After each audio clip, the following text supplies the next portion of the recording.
Hey guys, welcome back on my channel Affirmation Rules with Universe. Myself Sona, and today we are going to discuss about समृद्धि पर ध्यान केंद्रित करें।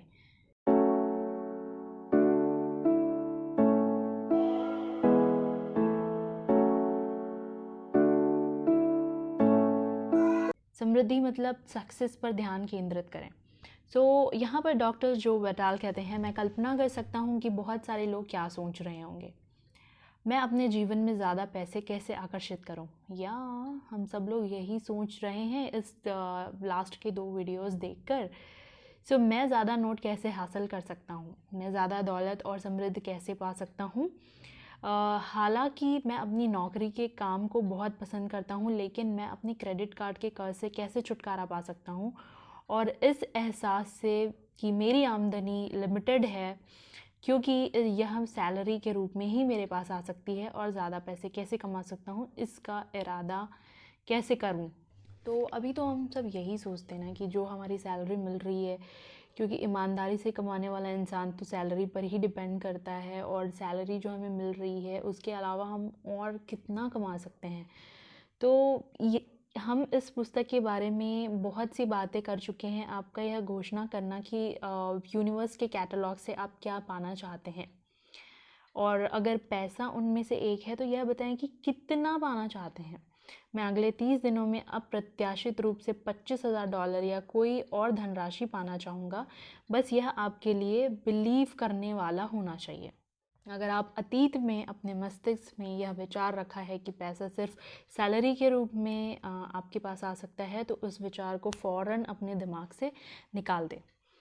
क्या आप यह नहीं समझ पा रहे हैं कि अगर आप इस तरह सोचते रहेंगे तो आपकी ज़िंदगी में यही चीज़ हकीकत बन जाएगी?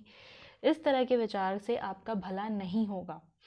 अब आप यह समझ चुके हैं कि आपके लिए प्रचुरता मौजूद है। Abundance is available for you. और यह पता लगाना कि आपका काम नहीं है कि पैसा आपके पास कैसे आएगा। जैसे कि मैंने लास्ट वीडियोस में भी आपको बताया है कि आप किसी भी चीज़ के लिए विश करते हैं तो ये चीज़ आपके लिए नहीं है कि कैसे होगा, क्या होगा, कब होगा। ये आपके सोचने के लिए नहीं है, because you sit in one place, और एक जगह पर बैठकर आप ये डिसाइड नहीं कर पाएंगे कि चीज़ें आपके लिए इधर से उधर कैसे की जाएंगी। इसको हमें यूनिवर्स पर ही छोड़ना पड़ेगा। आपका काम तो बस यह बताना है कि आप मांगें और यकीन रखें, और आप फील कर रहे हैं कि आपसे पा रहे हैं। Ask, believe and receive. इसी समय हैप्पी भी फील करें। विस्तृत विवरण का काम ब्रह्मांड पर छोड़ दें। जो प्रोसेस है, जो स्टेप बाय स्टेप की कैसे आप तक पहुंचने वाला है, वो काम आप यूनिवर्स पर छोड़ दें। वह खुद तय कर लेगा कि वह इसे आप तक कैसे पहुंचाएगा। अब बॉब प्रॉक्टर कहते हैं, ज़्यादातर लोग का लक्ष्य कर्ज से बाहर निकलना होता है, लेकिन इससे वे हमेशा कर्ज में फंसे रहेंगे, क्योंकि वो हमेशा कर्ज के बारे में सोच रहे हैं। ओके, आप जो भी सोचते हैं उसे अपनी ओर आकर्षित करते हैं। You are attracting that thing only which you are thinking at that time. इससे कोई फ़र्क नहीं पड़ता कि आप कर्ज से बाहर निकलना चाहते हैं या इसके अंदर जाना चाहते हैं, लेकिन अगर आप कर्ज के बारे में सोच रहे हैं तो आप कर्ज में ही रहेंगे। कर्ज भुगतान करने का योजना बनाएं, कर्ज को ख़त्म करने का प्लानिंग करें, और फिर समृद्धि पर ध्यान केंद्रित करें, वेल्थ पर ध्यान केंद्रित करें। मान लीजिए आपके पास बहुत सारे बिलों का ढेर है जिनके बारे में आपको ज़रा भी अंदाज़ा नहीं है, लेकिन आप उनका भुगतान कैसे करेंगे? आपको नहीं पता कि जो भी बिल्स पड़े हुए हैं पे करने के लिए, वो कैसे पे कर पाएंगे आप। लेकिन उन बिलों पर ध्यान केंद्र आप कंसंट्रेट नहीं कर रहे हैं, और क्योंकि ऐसा करने पर आप और बिल ज़्यादा अट्रैक्ट कर लेंगे, क्योंकि आप उस पर अगर ध्यान केंद्रित करेंगे तो और ज़्यादा अट्रैक्ट करेंगे उस चीज़ को, इसलिए आप उस पर ध्यान केंद्रित नहीं कर रहे हैं। तो आपको ऐसा करने का तरीका खोजना होगा जिससे आप बिल होने के बावजूद सक्सेस पर, वेल्थ पर ध्यान केंद्रित कर सकें। आपको अच्छा महसूस करने का तरीका खोजना होगा ताकि आपका भला हो सके। जेम्स रे कहते हैं, लोग मुझे अक्सर कहते हैं मैं अपनी आमदनी अगले साल, नेक्स्ट ईयर, ज़्यादा करना चाहूँगा, दुगनी करना चाहूँगा। लेकिन जब आप उनके काम देखते हैं तो आपको पता चलता है कि वो ऐसा कोई भी काम नहीं कर रहे होते हैं जिनसे उनकी आमदनी जो है वो डबल हो पाए। तो वे हमेशा कहते रहते हैं मैं इसका खर्च नहीं उठा सकता, अंदाज़ा लगाएं इसका रिज़ल्ट क्या होगा। इफ़ यू से you can't afford that thing, so what the result of that? क्या आप कभी अफोर्ड कर पाएंगे? कभी अफोर्ड नहीं कर पाएंगे, कभी उस चीज़ का खर्चा नहीं उठा पाएंगे। इसका परिणाम यही होगा और यूनिवर्स कहेगा आपकी इच्छा ही मेरा आदेश है। सो मैं इसका खर्च नहीं उठा सकता जैसा वाक्य अगर आपके होठों से गुजरे तो इसे बदलने की शक्ति आपके पास इसी समय अवेलेबल है। तो इसे बदलकर इस तरह कर दे कि मैं इसका खर्च उठा सकता हूँ, वाओ, मैं इसे खरीद सकता हूँ। इन वाक्यों को बार बार कहें, तोते की तरह दोहराएं। तोता कैसे हर चीज़ को रिपीट करते रहते हैं, बस उसी तरह आपको भी इस चीज़ को लेकर रिपीट करना है। यह ठान लें कि अगले 30 दिनों तक आप अपनी मनपसंद की हर चीज़ की तरफ देखकर खुद को कहेंगे कि मैं इसका खर्च उठा सकता हूँ, मैं इसे ख़रीद सकता हूँ। जब आप अपने सपनों की कार के पास से गुजरें तो देखें और कहें कि मैं इसका खर्च उठा सकता हूँ। जब आप अपनी पसंद के कपड़ों को देखें या बेहतरीन छुट्टियों के बारे में सोचें तो यह कहें कि मैं इसका खर्च उठा सकता हूँ। वाओ, ये तो बहुत ही अच्छी लाइन है और काफ़ी इजी भी है ना। तो ऐसा करने पर आप खुद को बदलने लगेंगे और पैसों के बारे में और अच्छा फील करने लगेंगे। आप खुद को विश्वास दिलाने लगेंगे कि आप इन चीज़ों का खर्च सच में उठा सकते हैं। ये बिलीफ आपको होने लगेगा जब आप बार बार इसे रिपीट करेंगे, और जब आप ऐसा कर लेंगे तो आपकी ज़िंदगी की तस्वीर बदल जाएगी। It's like a magic. अगर आप कमी या अभाव पर ध्यान केंद्रित करते हैं, अगर आप उन चीज़ों पर ध्यान केंद्रित करते हैं जो आपके पास नहीं है, आप और ज़्यादा कमी को ही अट्रैक्ट कर रहे हैं। जब आप अपने परिवार के साथ अभाव पर अफसोस जताते हैं, जैसे कि बहुत लोग कहते हैं ना कि हम ये नहीं खरीद सकते, इसकी तरफ मत देखो, इसकी तरफ मत सोचो। जब आप अपने बच्चों से कहते हैं कि आपके पास पर्याप्त पैसे नहीं हैं, हमारे पास इसके लिए पर्याप्त पैसे नहीं हैं, हम इसका खर्च नहीं उठा सकते, तो आप इसका खर्च कभी नहीं उठा सकेंगे।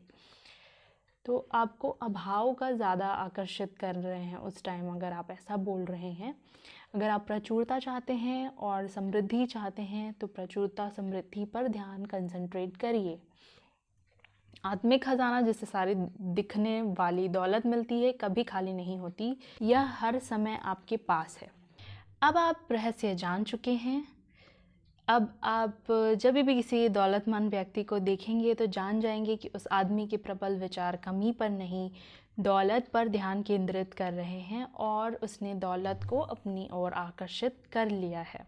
चाहे उसने ऐसा सचेतन रूप से किया हो या अचेतन रूप से किया हो, कॉन्शियसली और सबकॉन्शियसली, उसने दौलत के विचारों पर ध्यान केंद्रित किया और ब्रह्मांड ने लोगों, परिस्थितियों और घटनाओं को प्रेरित करके उस तक दौलत पहुंचा दी। जो दौलत उसके पास है वह आपके पास भी है।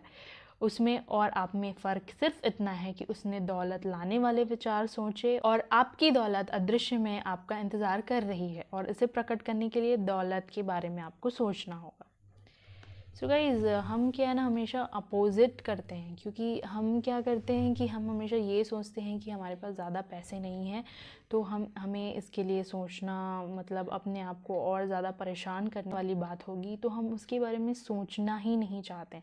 Because we think like that कि हम तो उतना अर्न नहीं कर सकते हैं, तो हम उतनी ख्वाहिशें रखेंगे तो ये पूरी नहीं होगी, तो ये हमें हर्ट करेगा, यू नो।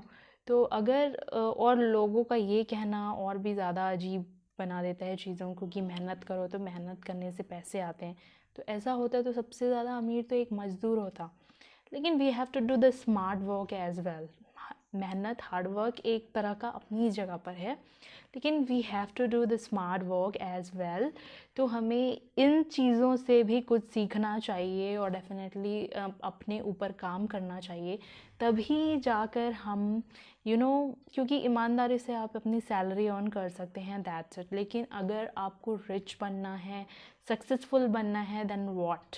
तो अपनी विशेस लिखिए, अपनी विशेस को यूनिवर्स तक पहुंचाइए और उनके पास मैसेज भेजिए ताकि वो आपकी थिंकिंग को समझें, आपके सबकॉन्शियस कॉन्शियस माइंड को रीड कर पाएँ और उसके बाद जाकर आपका जो भी विश है वो पूरा हो सके। तो काफ़ी सारे लोग तो अपनी जो वो विश चाहते हैं उसके बारे में सोचते ही नहीं हैं, क्योंकि उन्हें लगता है कि वो कभी पूरा नहीं हो पाएगा, इसीलिए हमेशा वो पुअर रह जाते हैं और कभी भी उनकी विश की हुई चीज़ उनको नहीं मिल पाती है। सो ये काफ़ी दुखद बात है, काफ़ी सैड है ये चीज़ कि हमारे पास हमारे अंदर इतनी बड़ी ताकत मौजूद होने के बाद भी हम पूरी ज़िंदगी ऐसे जीते हैं जो हमें खुद पसंद नहीं। Don't behave to yourself like this. आप बहुत लकी हैं जो आपको यूनिवर्स ने इस रास्ते तक पहुंचाया, ये जानने का तरीका बताया। तो डेफ़िनेटली आप अगर इस पे वर्क करेंगे तो ये आपके लिए बहुत ज़्यादा फ़ायदेमंद साबित होगी। So hope you enjoy this video guys, and आपको काफ़ी कुछ सीखने मिला होगा। आप इन चीज़ों पर कंसंट्रेट करिए और अपनी लाइफ चेंज करिए। प्लीज़ कमेंट में मुझे बताइए कि वीडियो से आपने क्या सीखा और क्या और जानना चाहेंगे आप। एंड तब तक के लिए मुझे इजाज़त दीजिए। Thank you for watching motivational video, and be happy guys, be healthy, stay safe and be grateful. Bye bye.